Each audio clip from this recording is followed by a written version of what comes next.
BalconyTV. Hey guys, welcome to Balcony TV Melbourne. I'm Cassie and I'm joined by Jim Ward. How are you tonight? I'm doing great. That's good. Now what song are we going to hear from you? I'm gonna do Broken Songs by Excellent. myself though. Lovely, let's hear it. All right.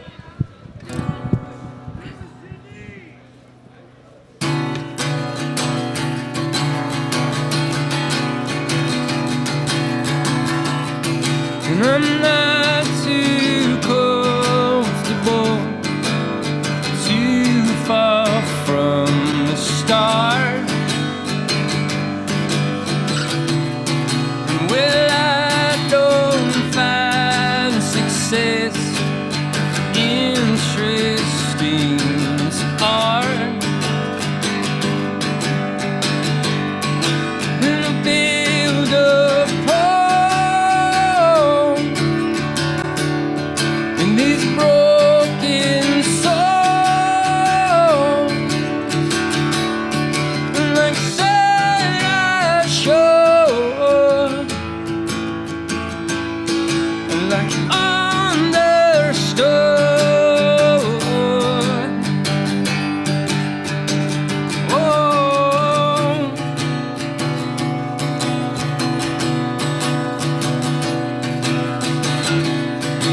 I'm not too comfortable, too far from the start. And when it gets too intimate, then I pull apart. And I'll carry singing broken songs, like said I should, like understood.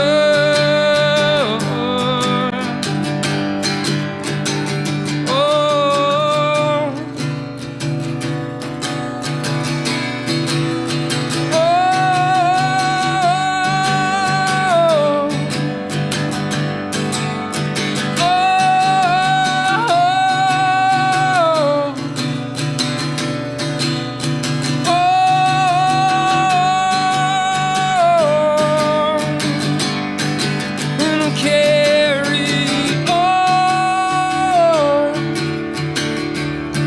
singing broken songs,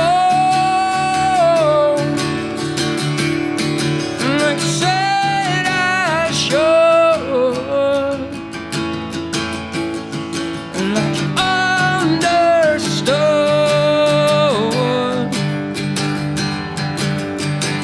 Oh,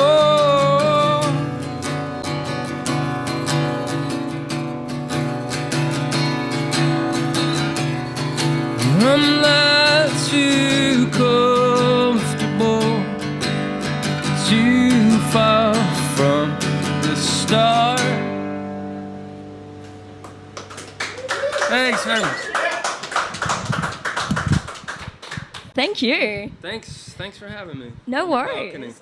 Now let's just talk a little bit about that song. I understand that recorded, you've got guest vocalist Tegan Quinn from Tegan and Sarah, but the song holds meaning for both of you, but both quite different meanings. Do you want to explore that with us? I think we were at dinner one night, and I was on tour in Vancouver, and she was there, and we're just buddies, you know.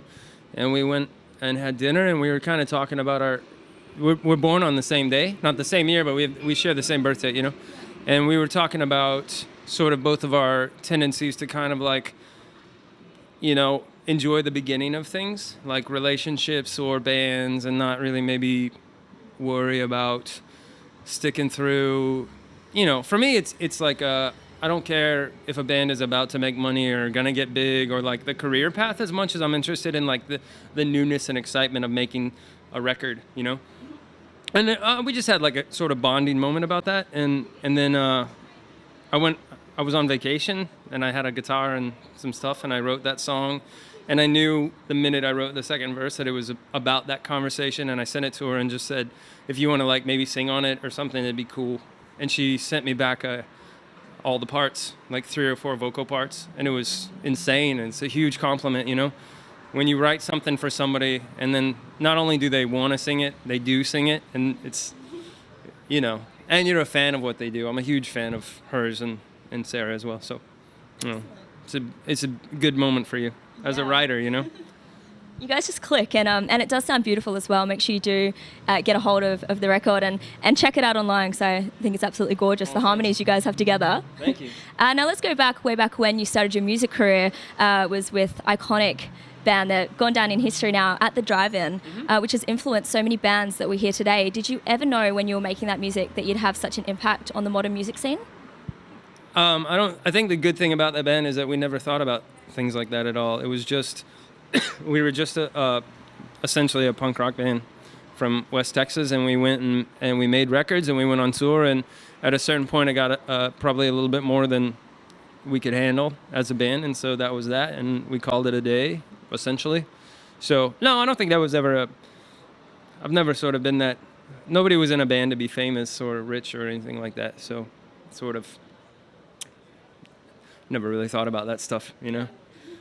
Which, so it happens that you're just one of the most legendary songwriters that's ever kind of been around. I mean, you've got so many other musical projects from At the Drive-In as well, not only your solo career. I understand that you've been doing some producing as well with Melbourne artist Andrew Swift. Yeah, he came out to El Paso and made a record at our studio, and I kind of do it from time to time. It's sort of, if I have the time to be in the studio, I think I'd rather be in with my own sort of stuff, but I've you know, dabble in it a little bit, and it's fun and it's good, and he's a good kid. He's a good songwriter. So that was a fun record to make, and the few other things that I've done at the studio, but I think probably more in the future is going to be my sort of, I got a full plate coming, Sleeper Car record coming at the end of the year, a Sparta record coming, so it's all coming back. Yeah, working. And this is your third time as a solo artist out to Australia, and myself and plenty others are massive fans of the solo work. How's the tour been so far, Jim? I mean, we've only played, I've only played one show so far. I played last night in Sydney. It was great. It was super fun. I mean, I have a good sort of rapport with Australia, and I don't see that changing anytime soon. So keep making records and keep coming back, and it's just part of my schedule, you know. Or schedule. Well, thank you so much for coming to Australia again. We do appreciate it. And obviously there's plenty to check out that Jim's working on later this year. So check it out online. I'm sure you can find all of his records. Thank you so much for joining us on Balcony TV. Thank you for having me.